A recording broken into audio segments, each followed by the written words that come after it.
Dans cette vidéo, comment faire pour installer PrestaShop et effectuer une sauvegarde de celui-ci. Donc première chose à faire, je vous invite à démarrer MAMP. Une fois que MAMP est démarré, alors je suis sur la version de MAMP Pro mais c'est la même chose, je vais vous inviter à démarrer vos serveurs et à vérifier que les deux pastilles sont vertes. Donc les deux pastilles correspondant à Apache et MySQL. Donc là vous voyez, elles sont vérifiées, elles sont checkées.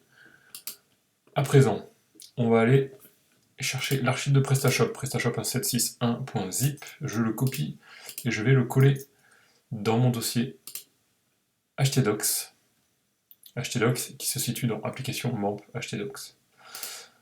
Je vais dézipper ce dossier.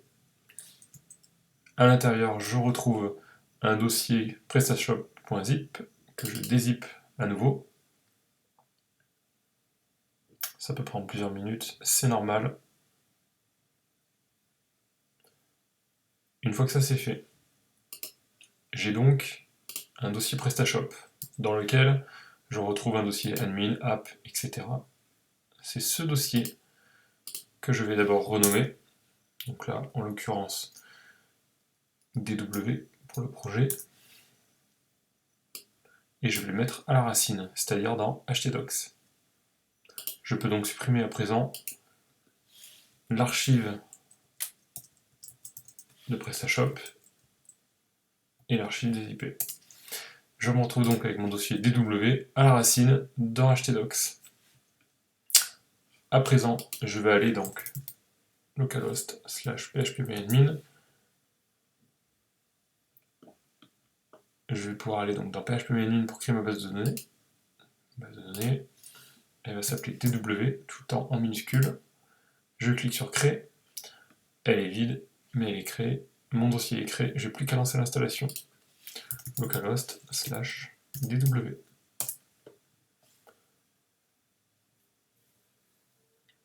L'installation est en route, je continue.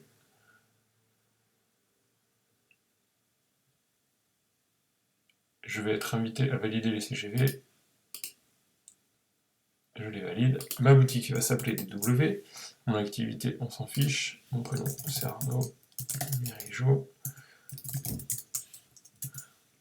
Mon mot de passe doit faire 8 caractères. Je valide. L'adresse de la base de données localhost en local. Le nom de ma base DW, identifiant route. Mon mot de passe route ou je laisse vide. Le préfixe de la base, je le change, je mets DW. Je teste. Je continue. L'installation est en cours.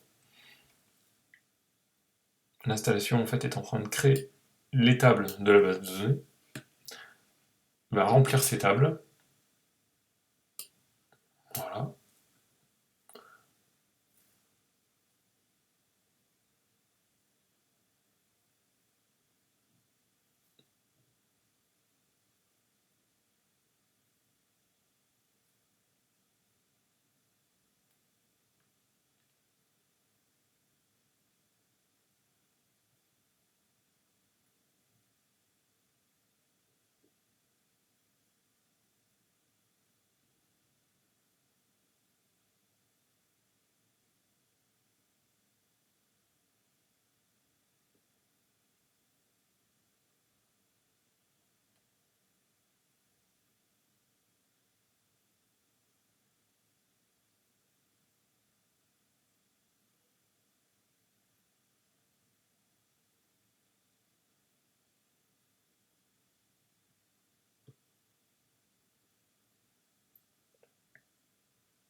Ok, mon installation est terminée. Vous le voyez, on vous indique toutes les informations, mes informations de connexion. Je peux afficher mon mot de passe. Par raison de sécurité, on vous dit supprimer le dossier install. Je vais donc dans DW.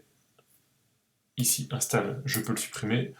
Le fichier d'installation qui vous indique notamment les prérequis pour installer PrestaShop. Celui-ci, je peux également le supprimer si je le souhaite. Enfin, le dossier administration. Je vous invite à le choisir. Par exemple, vous pouvez le noter administration, comme ceci. Ce dossier, et bien très simplement, vous allez pouvoir aller donc sur votre site web en tapant localhost / le nom de votre dossier, ici DW. Je valide.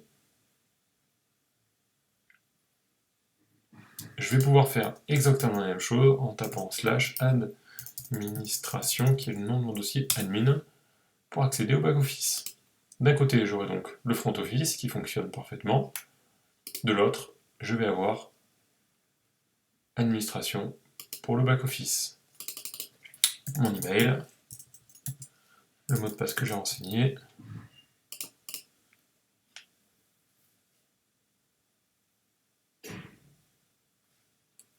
Je vais cliquer sur plus tard. Bon, ici, je vais quitter le tutoriel.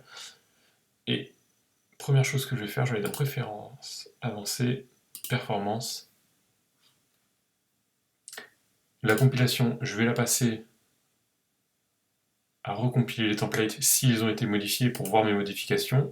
Et je vais enlever le cache, ce qui va me permettre de voir si je fais les modifications, de les voir appliquées sur mon site. Je repasserai ce paramètre à oui pour le cache et à ne jamais recompiler les templates lorsque mon site sera en production. Pour faire une sauvegarde de votre site, vous allez dans paramètres avancés performance, paramètres avancés base de données, pardon. Vous allez ici dans sauvegarde BDD et vous cliquez simplement sur le bouton je crée une sauvegarde. La sauvegarde est créée.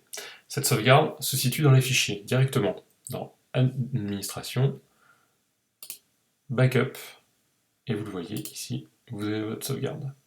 Ce qui veut dire que vous sauvegardez votre projet ici en compressant ce dossier DW.